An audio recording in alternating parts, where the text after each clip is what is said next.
Now it is my great honor to invite our respected principal, Dr. Bharath ma'am, Principal of Nilgiri College of Arts and Science, to deliver the presidential address. Please. Good evening, dear students. My dear respects to our respected secretary, and due congratulations to the NSS coordinator, Mubashir. Like since I took charge here at Nilgiri, almost every day he will be coming visiting me over some event or the other. And visionaries, yes, he deserves the clap. So in addition to his academic duties, I can see that he is truly adhering to the principle of not me but you, the NSS motto. So with the due congratulations to him and acknowledging the presence of the head of the Department of BCom-PA, Mr. Praveen, I just congratulate all of you as well. And in lines with what our secretary said, let us, as a vision, and let us envision a Bharath, a nation, wherein inclusivity is practiced. When I was reading once regarding our constitution, in the entire world, ours is a constitution which has the phrase scientific temper. We are entitled to develop a scientific temper. Scientific temper means the ability or the right to question things. Okay, so that on those grounds, emergencies are real shocking. Okay, because it was a time where we were supposed not to question anything. Thank you, ma'am, for your knowledgeable and insightful words. Now it is my privilege to invite Dr. Rashid Ghazali sir, the Managing Director and Secretary of Nilgiri College of Arts and Science, to kindly inaugurate the Viksit Bharath Youth Parliament competition. Sir's vision and constant support have always encouraged students to participate in such meaningful platforms that promote leadership, knowledge and active citizenship. Okay. Good afternoon, everyone. Beloved Dr. Balakrishnan madam and dear Praveen sir, NSS coordinator beloved Mubashir, and all my dear NSS leaders and my beloved students.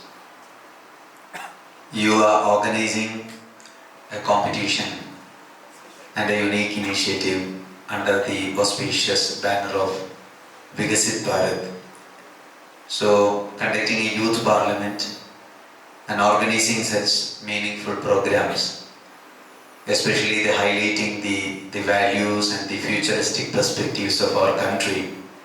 So it's truly remarkable, and I wish this kind of a competition or speech or any such productive collaborations and contributions, especially when it comes to the future of our country and when we think about the positive aspects of our country, and trying our the possible initiatives to ensure the development of our country or empowerment and enhancement of our country in all possible ways.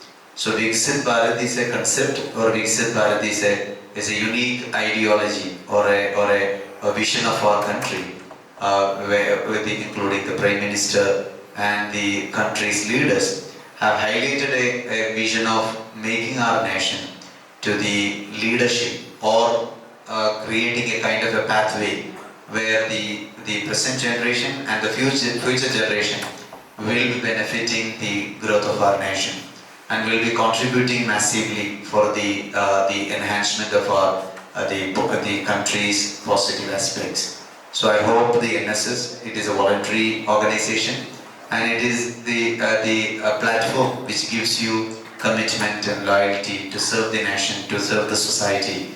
So the Viksit Bharath initiative will definitely give you one more the meaningful opportunity to plan, serve, support our fellow beings and be a great contributor to the nation and to be the passionate, loving or patriotic the person who is actually doing their level best for the growth and transcendence of our country.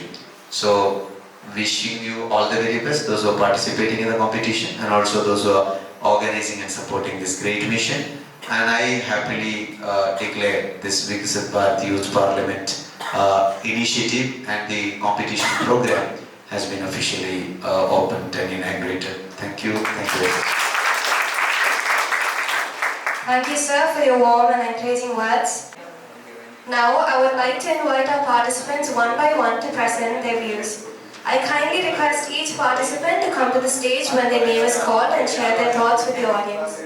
Let us welcome our first participant to the stage, Shamil Mohammed CS of Second Multimedia. Good afternoon, respected judges, teachers, and all my dear friends. Today I am going to speak about 50 years of emergency lessons for Indian democracy. The emergency in India was declared on June 25, 1975 by Prime Minister Indira Gandhi and lasted for 21 months. During this time, many democratic rights were restricted. Press freedom was limited and many opposition leaders were arrested. This period taught India an important lesson. Democracy and freedom must always be protected. It reminded us that citizens' rights, free media and strong institutions are very important for a healthy democracy. In conclusion, the emergency is an important chapter in India's history. It reminds us that democracy should never be taken for granted.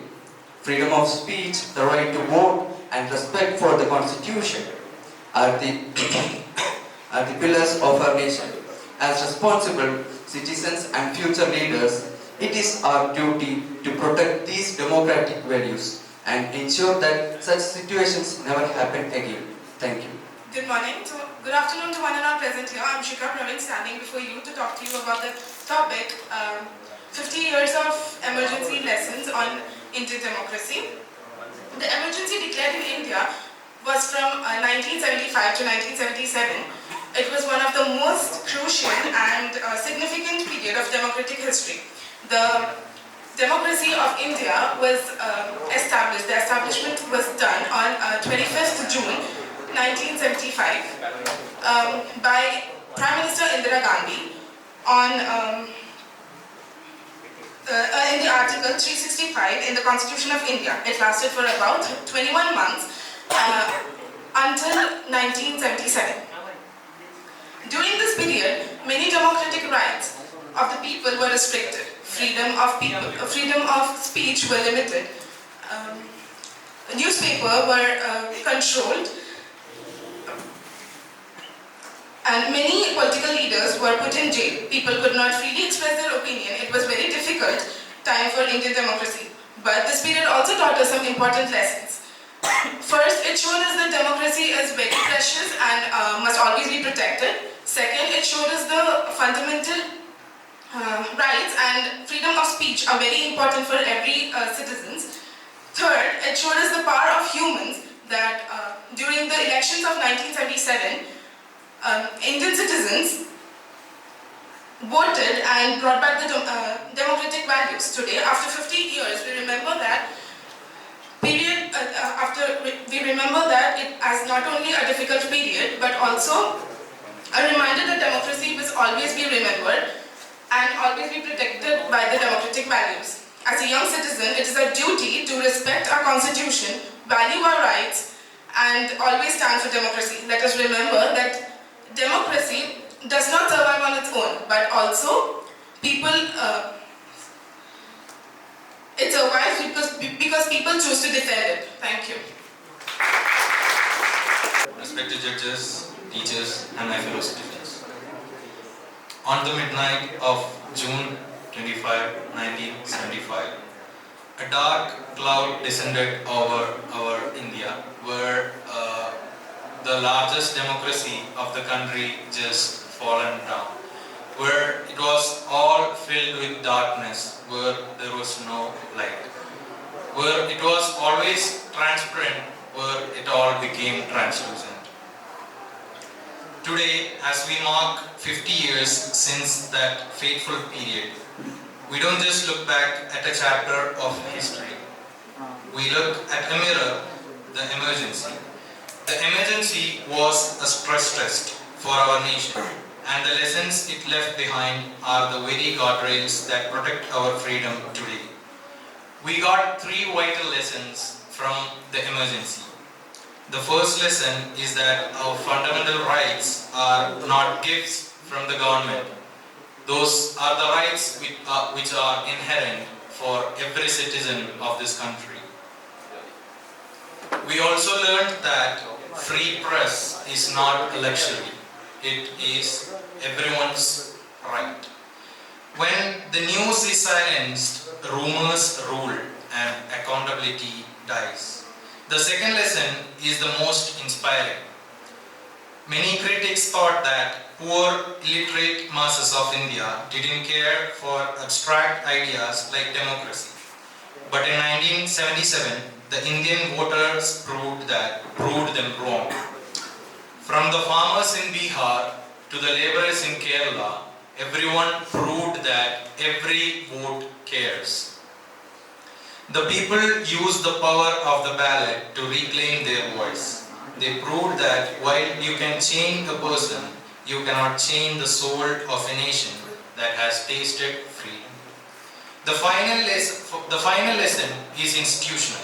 Because of the trauma, our constitution was strengthened through the 44th Amendment, making it nearly impossible for any future government to declare an internal emergency on a whim. We learned that we must build systems that are stronger than the individuals who run them. Where India is truly based on a democracy, and it was never, and it is never, and it will be never based on some autocracy. Friends, 50 years later, the shadows of 1975 remind us that democracy is not a sell it and return it policy. It is a living, breathing organism that requires our daily attention. We must remember that emergency not to dwell on the pain of the past, but to ensure the light of liberty never flickers again. Let us pledge today that in our India, the whistle of the dissenter will never be silenced by the boots of authority. As it is said, the price of liberty is eternal vigilance. Jai Hind. Respected judges, teachers, and my fellow citizens of a rising India, good afternoon. 50 years ago, the clock struck midnight on June 25, 1975, and a dark veil fell over the world's largest democracy. For 21 months, the fundamental rights that we take for granted today were suspended. And as we stand in 2026, looking towards a viksit bharath in 2047, we must ask ourselves, what does a 50-year-old emergency matter to a generation focused on AI, focused on space, focused on exploration, and focused on global leadership? But we have to take the hard lessons. Emergency was a stress test for our nation. It taught us three non-negotiable lessons. Institution over individuals. We learned that a democracy is not just about voting. It's about the independence of judiciary. It's about the freedom of the press and the integrity of the constitution. The power of the local voice. When the center becomes too heavy, it was the grassroots resistance at the district, at the village level that eventually reclaimed our rights. It reclaimed our freedom. Vigilance is the price of liberty. We realized that democracy is not just a destination, but a constant journey that requires every citizen to stay awake. The bridge to viksit bharath. A developed India is not just about a $10 trillion economy. No, it's not even about high-speed trains. It's not about economy, nothing. It's a truly viksit bharath is the one where the spirit of emergency, the spirit of suspension can never take root again. Development without liberty is a body without a soul.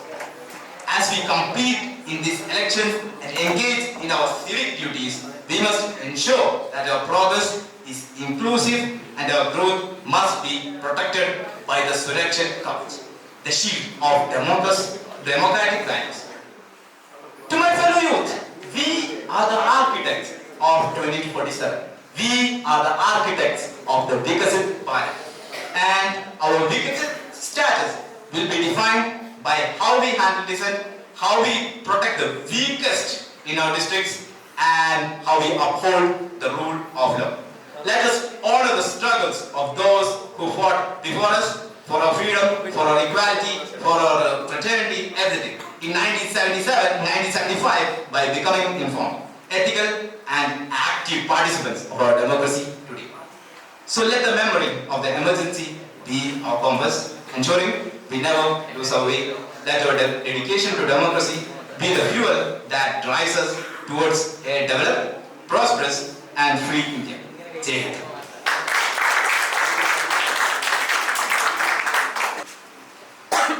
Respected judges, honorable dignitaries, and my dear friends, a very pleasant afternoon to everyone. Today, I feel honored to stand in front of you all and to present the topic 15 years of emergency and the lessons for Indian democracy. Before I begin, let me ask you some questions.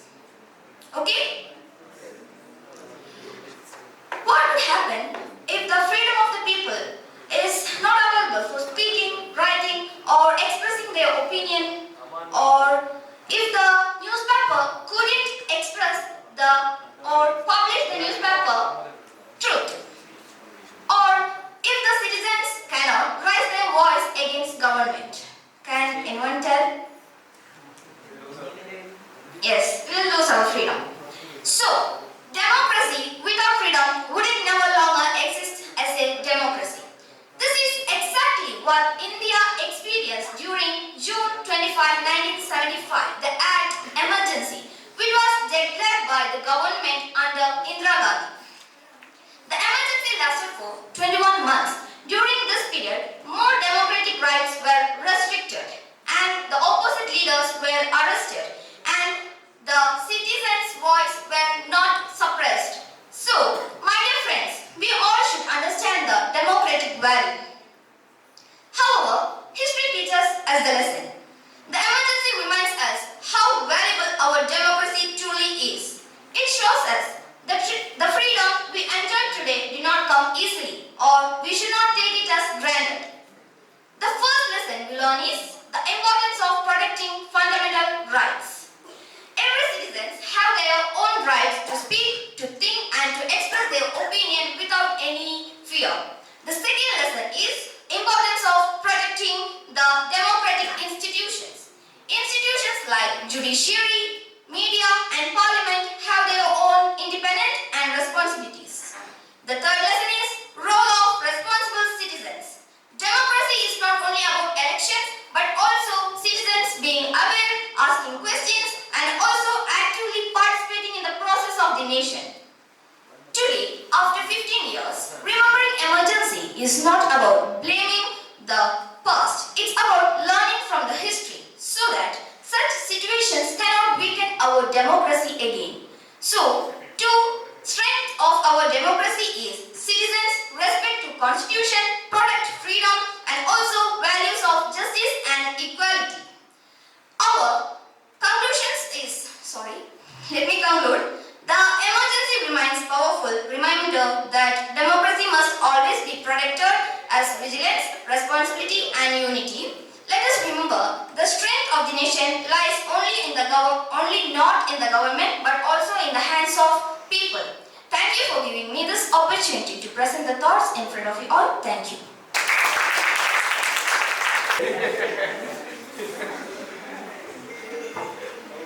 Good afternoon, respected teachers and all my dear friends. Today I am talking about Indian democracy. India is known as the largest democracy in the world. Democracy means a system of government where the people have the power to choose their leaders. By voting, in India, every citizen who is 18 years of age has the right to participate in the election. One of the greatest strengths of Indian democracy is its diversity. People of different religion, language and caste and traditions live together peacefully. Our constitution Constitution's guarantees important rights such as freedom of speech, equality, justice for every individual citizen. Democracy also gives people the opportunity to express their opinions and questions the government. Free and fair elections are conducted. An independent judiciary and a free press are important pillars they keep Indian democracy strong. However, democracy is not only about voting, it is also about responsibility. Citizens must stay informed, respect others' rights, and they work together for the development of the country. In conclusion, Indian democracy is a symbol of unity, equality, and people's power. It's our duty as responsible citizens to protect and strengthen it for the future. Thank you.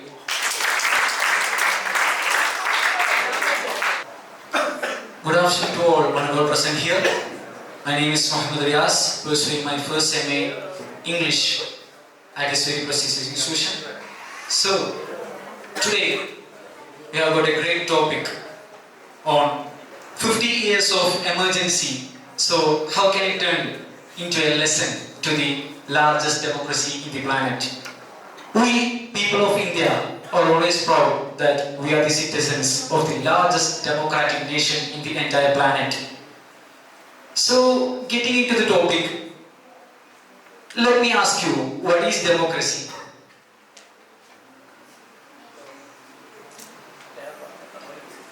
At sometimes we all have the same answer. It's of the people, by the people, and for the people. So, how it is of the people, by the people, and for the people. So, democracy is voted by the people, selected by the people. The people have the complete right to select their own people. And it is for the people. The representatives they selected, the representatives they voted, must represent them and they should vote for the people. And it is by the people. Like I said before, it is voted by the people.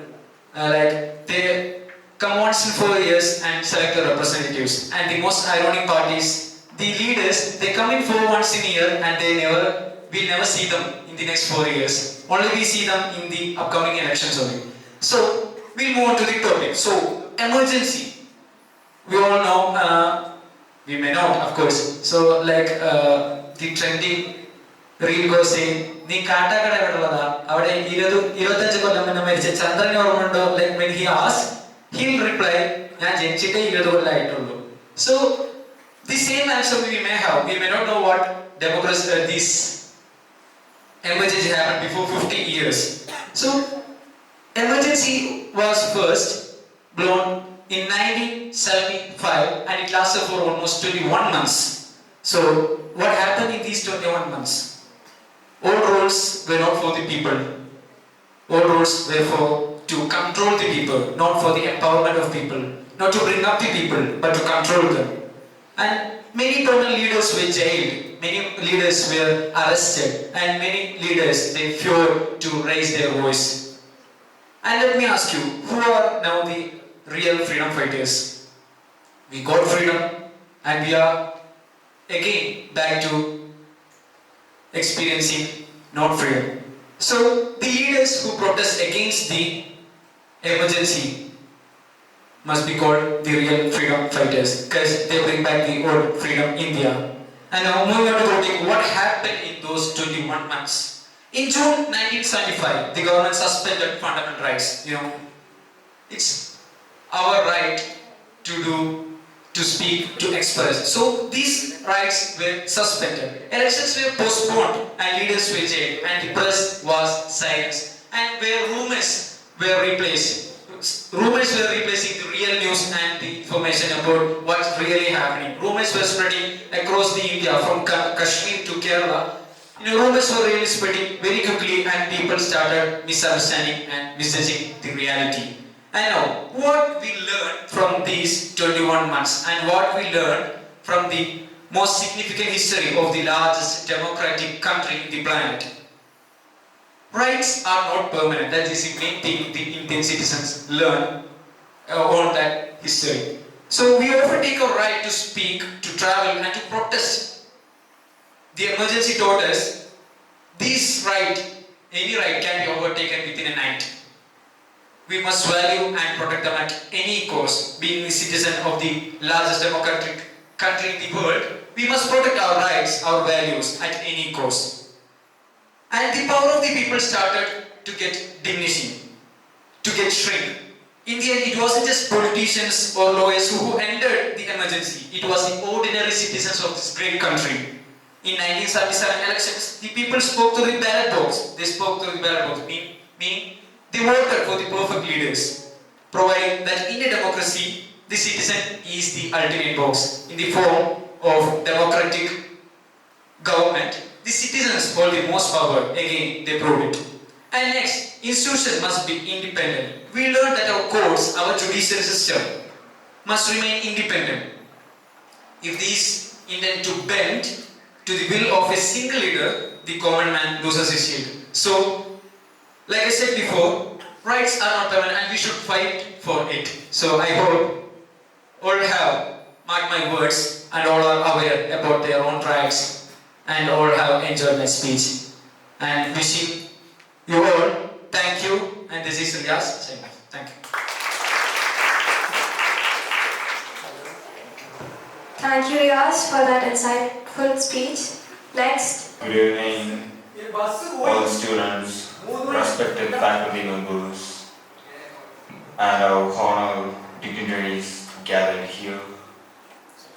It's my privilege to propose the vote of thanks of this ceremony. Managing Director and Secretary of Nilgiri College of Arts and Science, Dr. Rashid Ghazali, our Honorable Principal Balashan Vadevi ma'am, and other honorable faculties and dear participants. First of all, I express my sincere gratitude to all you guys, and I would also my sincere thanks to our respected judges, faculty members, and the organizers and coordinators of this program. Finally, I thank the audience for your presence and encouragement. Thank you. Now I kindly request all participants of the Viksit Bharath Youth Parliament competition to please come forward to the stage for a group photograph.